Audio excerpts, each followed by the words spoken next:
Exodus 8. Frogs over the land. Then the Lord said to Moses, "Go to Pharaoh and say to him, 'Thus says the Lord, let my people go so that they may serve me.' However, if you refuse to let them go, hear this. I am going to strike your entire land with frogs. The Nile will swarm with frogs, which will come up and go into your home, into your bedroom and onto your bed, and into the houses of your servants and on your people, and into your ovens and your kneading bowls. So the frogs will come up on you and on your people and all your servants." Then the Lord said to Moses, "Say to Aaron, stretch out your hand with your staff over the rivers, over the streams and canals, over the pools among the reeds, and make frogs come up on the land of Egypt." So Aaron stretched out his hand with his staff over the waters of Egypt, and the frogs came up and covered the land of Egypt. But the magicians did the same thing with their secret arts and enchantments, and brought up more frogs on the land of Egypt. Then Pharaoh called for Moses and Aaron and said, "Plead with the Lord that he may take away the frogs from me and my people, and I will let the people go so that they may sacrifice to the Lord." And Moses said to Pharaoh, "I am entirely at your service. When shall I plead with the Lord for you and your servants and your people, so that the frogs may leave you and your houses and remain only in the Nile?" Then Pharaoh said, "Tomorrow."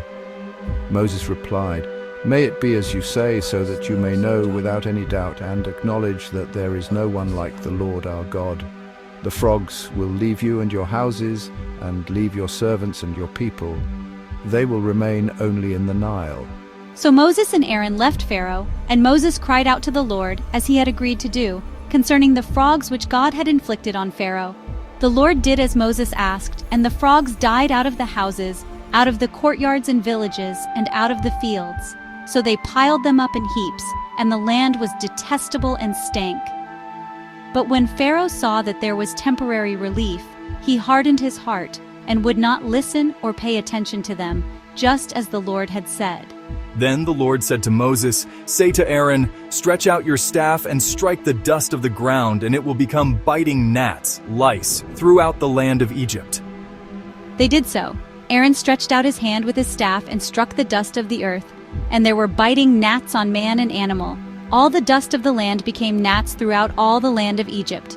The magicians, soothsayer priests, tried by their secret arts and enchantments to create gnats, but they could not, and there were gnats on man and animal. Then the magician said to Pharaoh, "This is the supernatural finger of God." But Pharaoh's heart was hardened, and he would not listen to them, just as the Lord had said. Now the Lord said to Moses, "Get up early in the morning and stand before Pharaoh as he is coming out to the water of the Nile, and say to him, 'Thus says the Lord, let my people go so that they may serve me. For if you do not let my people go, hear this. I will send swarms of blood-sucking insects on you and on your servants and on your people and into your houses, and the houses of the Egyptians will be full of swarms of insects as well as the ground on which they stand. But on that day I will separate and set apart the land of Goshen, where my people are living, so that no swarms of insects will be there, so that you may know without any doubt and acknowledge that I, the Lord, am in the midst of the earth. I will put a distinction between my people and your people. By tomorrow this sign shall be in evidence." Then the Lord did so. And there came heavy and oppressive swarms of blood-sucking insects into the house of Pharaoh and his servants' houses.